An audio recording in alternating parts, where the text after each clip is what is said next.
Olá pessoal, sejam bem-vindos à nossa oficina número 4 de rede de computadores. Sei que está ficando chato, todo começo de aula eu alinho com vocês, mas essa é a última oficina que eu vou fazer isso, porque a gente tem que criar a expectativa certa do que é essa oficina, do que a gente espera dessa oficina, para você não se frustrar, né? Chegar, assistir meia hora de aula e aí não aprender o que você queria, não chegar no resultado que você queria, né? Então o objetivo tem que ser bem claro, a gente não está aqui para ensinar, vocês têm aí os materiais, bons livros, vocês já têm essas aulas gravadas, disponíveis para assistir aí quantas vezes for necessário. Vocês têm diversas formas aí, ferramentas de aprendizado, vocês têm aí fóruns, vocês têm ferramentas de dúvidas, então assim... o momento aqui não é ensinar. O compromisso de ensinar e aprender já tem toda a proposta, já tem toda a metodologia, já tem todas as ferramentas. Aqui a gente vai fazer o quê? A gente vai realizar um bate-papo. Esse bate-papo aí um pouco mais informal. Nesse bate-papo não vou fugir, óbvio, dos assuntos, não vou fugir dos conteúdos, dos livros de vocês. Esse assunto aqui, se eu não me recordo bem, ainda é do capítulo 1. Tá? Então, as 4 primeiras oficinas a gente focou aí tudo no capítulo 1 para poder trabalhar bastante esses conteúdos. Vou trazer para vocês aqui, quando possível, curiosidades, e já venho trazendo, por enquanto, por meio de vídeos, mas se de repente surgir alguma novidade, alguma tecnologia nova, alguma notícia, eu trago também para vocês. E o mais importante aqui, no meu ponto de vista, é a gente trabalhar os exercícios. A gente já realizou algumas medições aí. Com os acessos a oficinas, os alunos têm melhorado bastante o desempenho aí nos testes, inclusive nas provas. Então a gente tenta trabalhar aqui exercício, tenta fazer um breve overview para vocês lembrarem aí dos conceitos, tenta amarrar, mostrar a importância disso no dia a dia, onde você vai utilizar, como, as dificuldades, as curiosidades. Então eu tenho bastante experiência nessa área de redes de computadores. Já peguei diversos problemas, assim como que eu acredito que vocês também já pegaram, né? Então vamos lá, esse é o objetivo da oficina, tá? Não só minha, de todas, tá ok? Nessa oficina atual, na oficina número 4, o que vocês podem esperar? Qual que é a expectativa aí, ó? Da gente comentar sobre os dispositivos de rede. E aí teve inclusive um aluno que me procurou no fórum perguntando, estava com uma dificuldade, foi essa semana aqui que passou, sobre dispositivos de rede. Eu comentei com ele, falei, fica antenado lá que vai rolar uma oficina e eu vou trabalhar aí com calma, vou trabalhar com exercícios, vou voltar na teoria aí, porque esses dispositivos, para quem já tem um contato inicial, até não são difíceis não, mas para quem nunca viu, para quem nunca acessou, ou está começando na área, alguns são parecidos, a gente tem que entender como que é o funcionamento de cada um, como cada um se distingue, tá? Bom, mas quais dispositivos? Existem aí diversos, né? Vou comentar rapidinho sobre as placas de rede, sobre os tipos de cabeamento, e aqui é bem interessante, né? Porque a gente fala em cabeamento, tem vários, né? Tem coaxial, tem par trançado, tem fibra ótica. E a gente foca aqui depois realmente nos dispositivos, né? Os modems, para que são utilizados, repetidores, hubs, já vão deixar bem claro aqui, evita usar isso aqui, pessoal, é muito ruim para uma rede isso. As pontes, os switches, roteadores, então assim, são dispositivos que a gente vai trombar aí no dia a dia, vai precisar mexer, vai precisar configurar, ou às vezes mesmo que esteja tudo em ordem, vai vir dar problema algum dia, a gente tem que dar manutenção nele, então é importante entender pelo menos o básico sobre cada um. Tem um hábito aí também de guardar os datasheets, essas folhinhas que vêm, os manuais, porque às vezes de um modelo para outro muda um detalhezinho, tá? Então a gente tem que ter essa organização aí. Bom, falar então sobre dispositivos de redes. Cada um tem uma finalidade específica, então já fica bem claro isso aí. Vamos começar aqui pelas placas de rede. A gente tem aqui uma figura tradicional aí de uma placa de rede para um desktop. tá? Então, óbvio que para um notebook já não é isso, para um celular já não é isso, né? Mas para um desktop, para um computador de mesa aí, essa é a interface que permite a comunicação de rede, inclusive, ó, já vamos adiantar um pouco o assunto, por conexão aí RJ45, conector, né, que se comunica pelo cabo par trançado.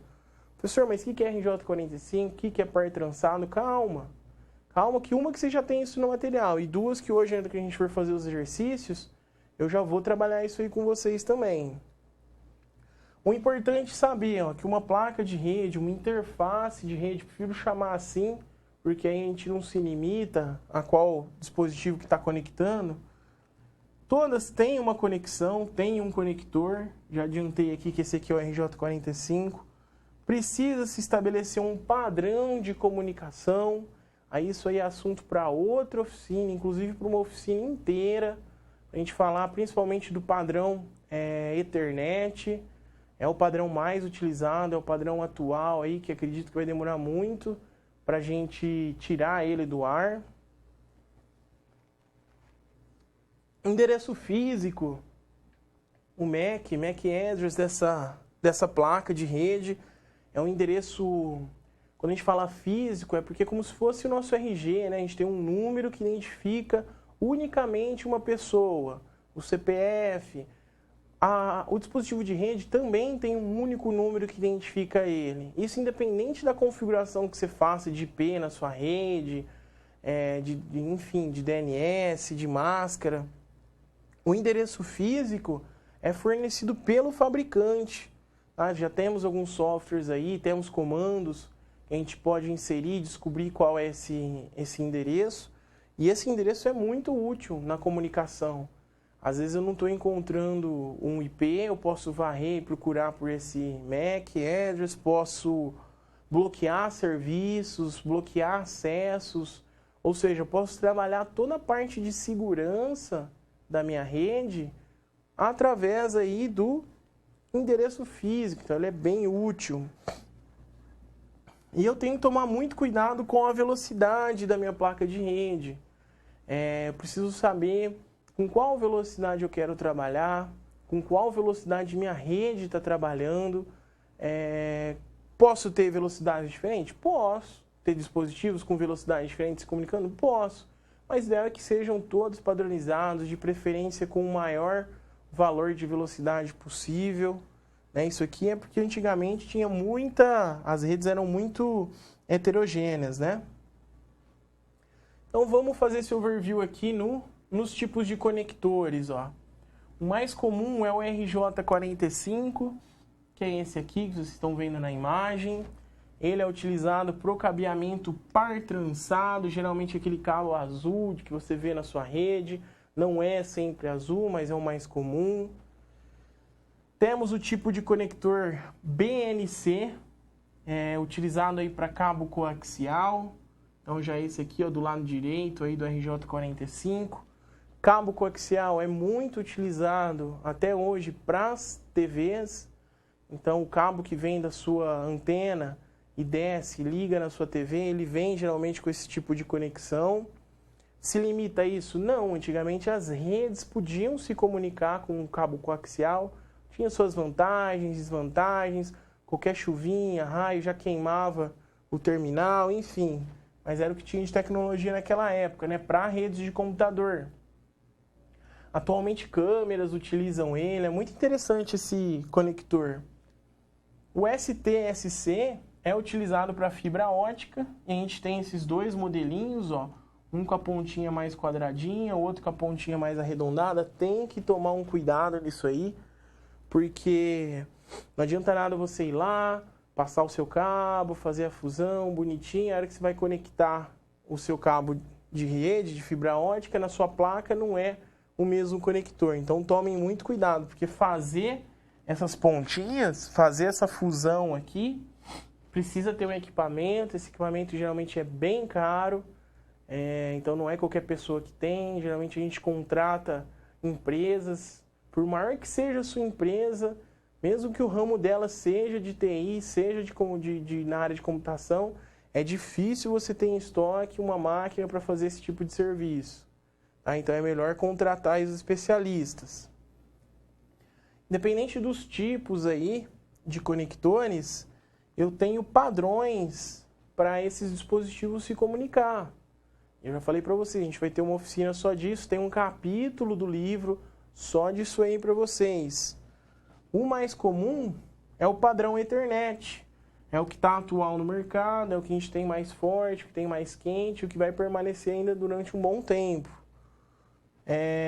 O Token Ring é o antigo padrão, tem redes ainda que tem esse padrão em funcionamento, inclusive em conjunto com a internet, você consegue interagir, consegue se comunicar, mas aconselho aí, a não ser que seja muito específica. Às vezes você tem algum dispositivo lá na sua rede que só usa essa conexão, esse padrão, mas aconselho a gente já ir migrando isso aí. Quando a gente fala em comunicação de fibra ótica, a gente tem o padrão FDDI, e quando a gente fala em conexões sem fio, a gente tem o WLAN. Cuidado, hein? Na oficina 3 a gente viu que tinha o LAN, o MAN e o WAN. Aqui, ó, WLAN, para lembrar de wireless LAN, local, uma rede local wireless, sem fio. Tá ok? Então, são padrões que eu preciso estabelecer para dispositivos diferentes se comunicar. Independente do dispositivo, independente da interface, independente da conexão, do conector, do cabeamento, eu tenho que respeitar um padrão. Todo mundo precisa conversar na mesma linguagem. Sobre velocidade, os três mais comuns que a gente tem é o padrão Standard, o Fast e o Gigabit Ethernet. A gente começa lá com 10 megabits por segundo.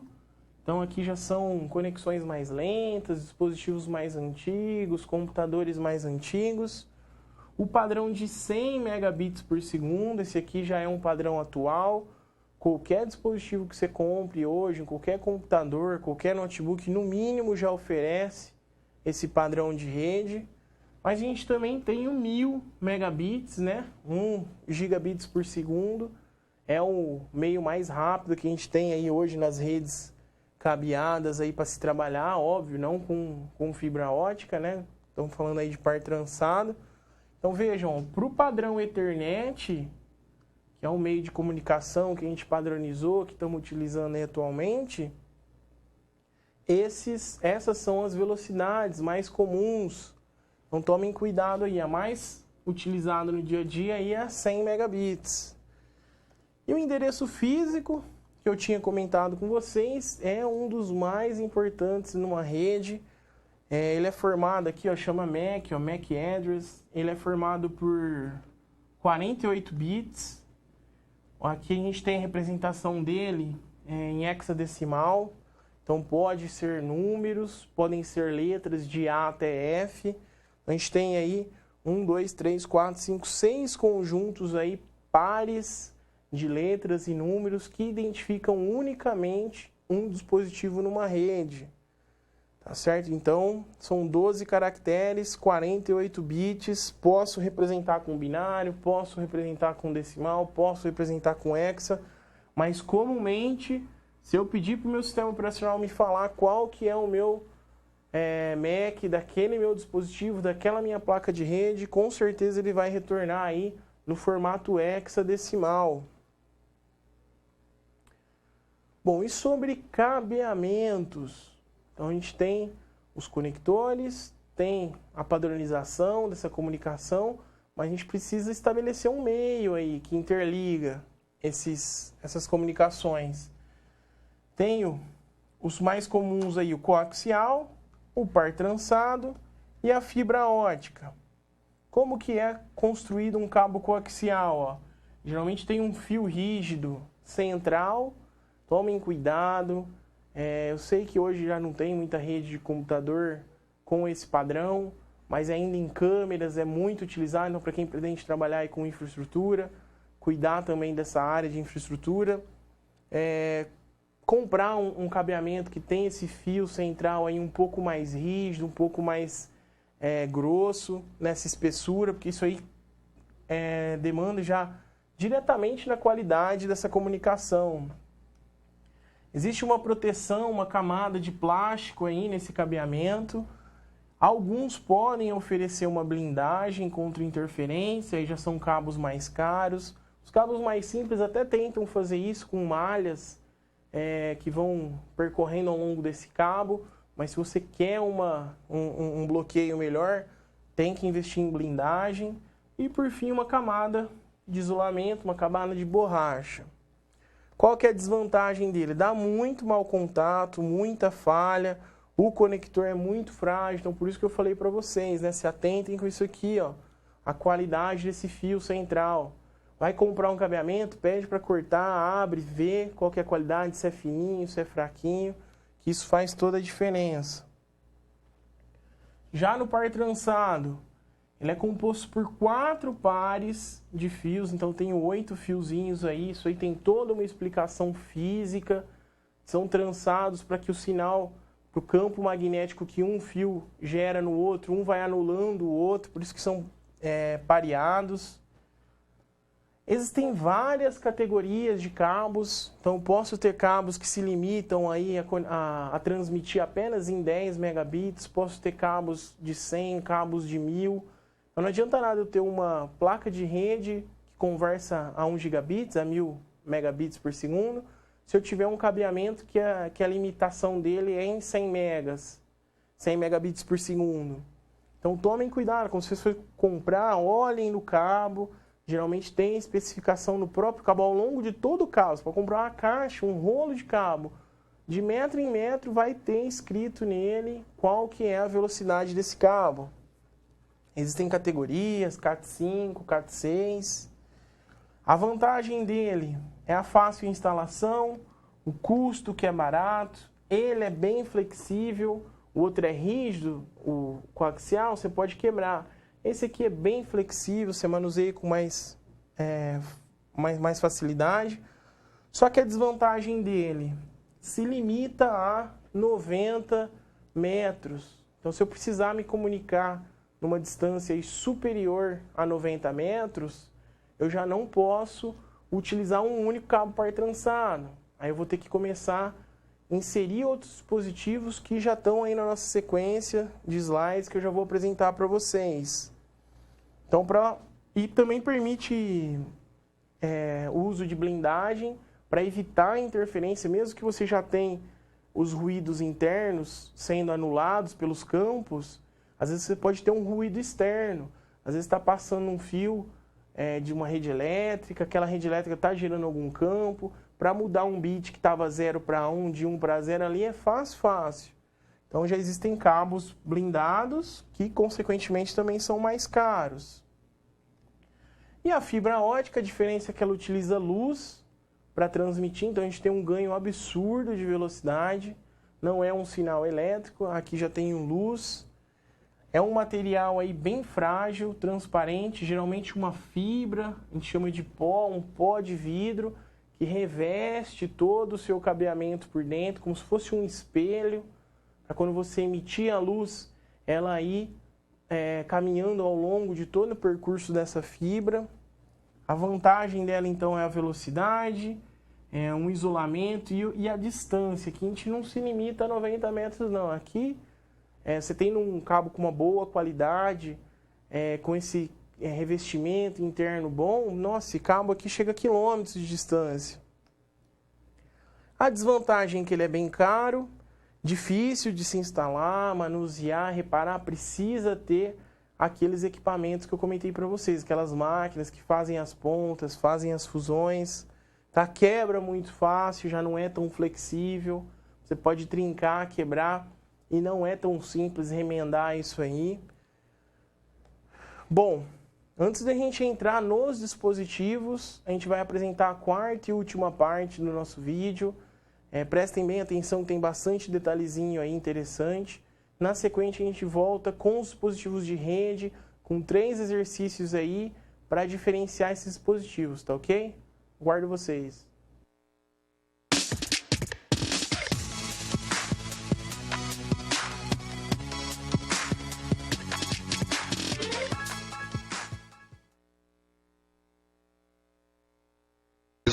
administrador de sistema.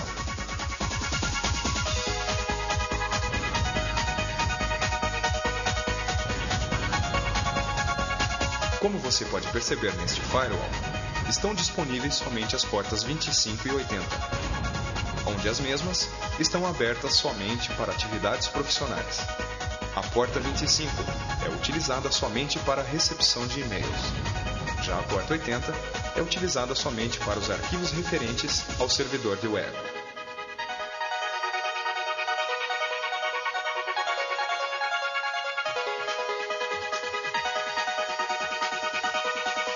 Dentro desta firewall, os pacotes passam um a um, sendo minuciosamente checados, e quaisquer pacotes não autorizados para a entrada também serão destruídos, como o ping, por exemplo.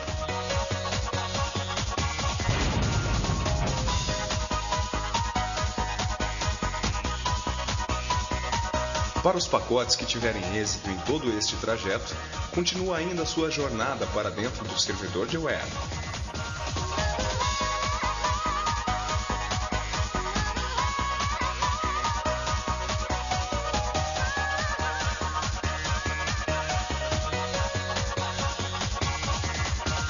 Hoje em dia, os servidores de web podem facilmente conter uma enorme variedade de informação, desde um mainframe até o conteúdo de uma câmera digital, ou mesmo o computador que está em sua mesa. Com uma procura correta, você pode encontrar desde uma pequena receita de frango até todos os produtos de um shopping, por exemplo. Isto é a base da net.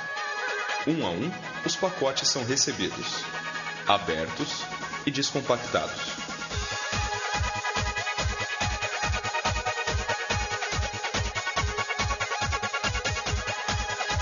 A informação que você solicitou é então transferida para um aplicativo do servidor de web. Os pacotes esvaziados são recicláveis, prontos para serem usados novamente. Enchidos com a informação que você solicita, etiquetados e mandados de volta para você. Voltando através do firewall, roteadores e todos os caminhos da internet. Através do seu firewall e para dentro da sua placa de rede. Prontos para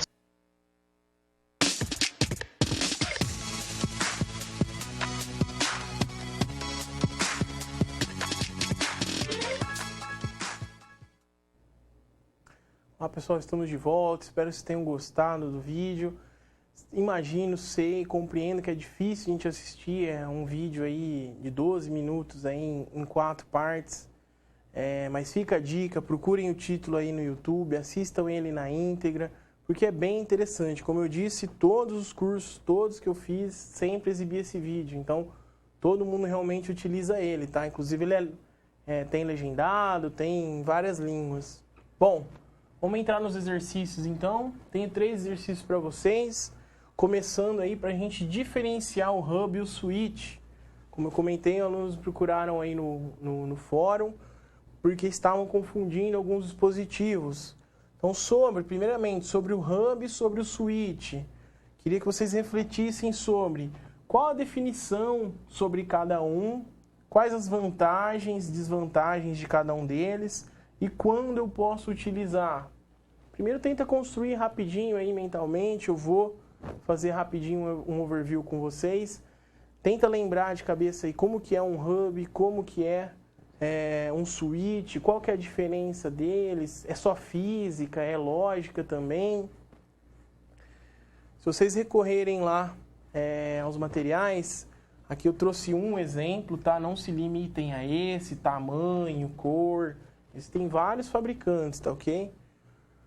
O hub, ele é conhecido como concentrador, porque ele centraliza a comunicação e distribui de uma forma de barramento.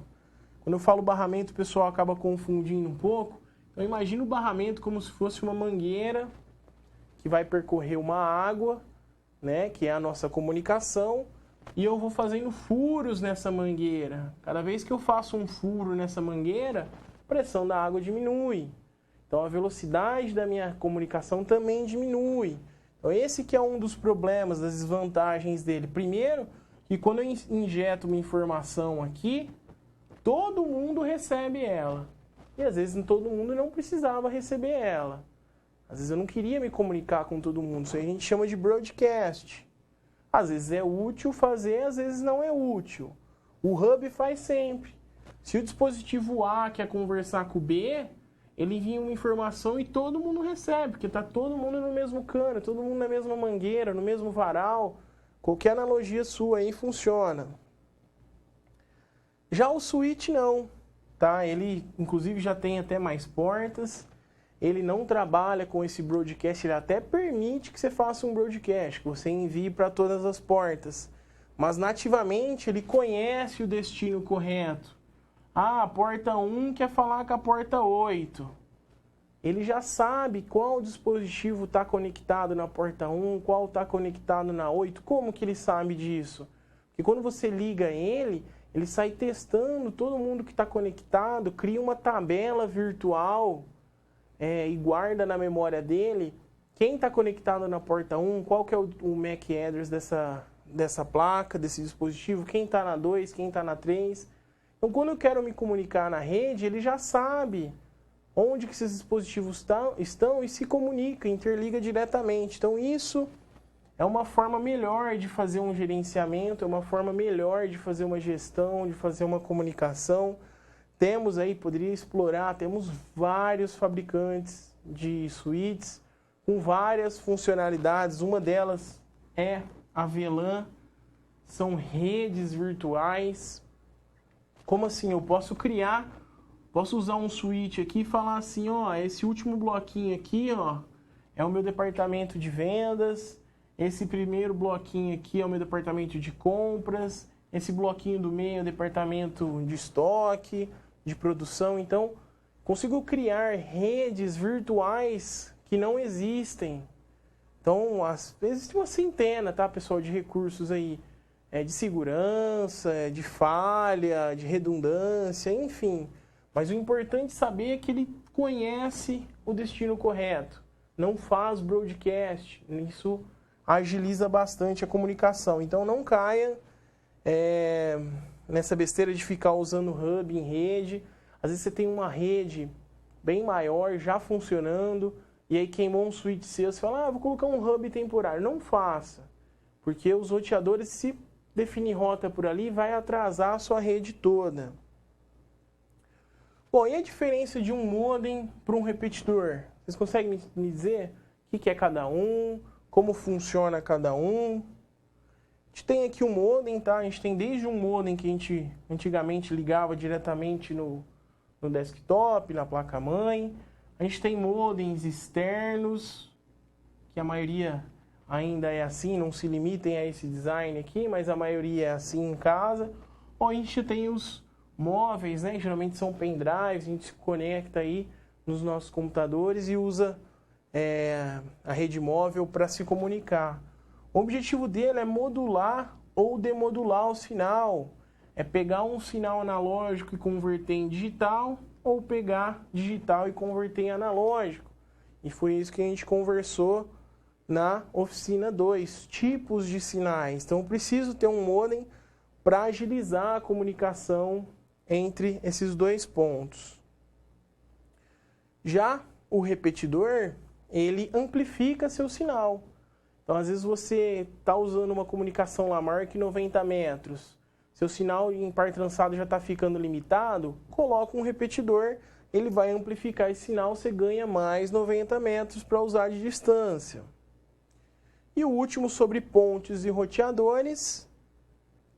As pontes, a gente considera elas como repetidores inteligentes, eles interligam aí dois dispositivos, não fazem broadcast.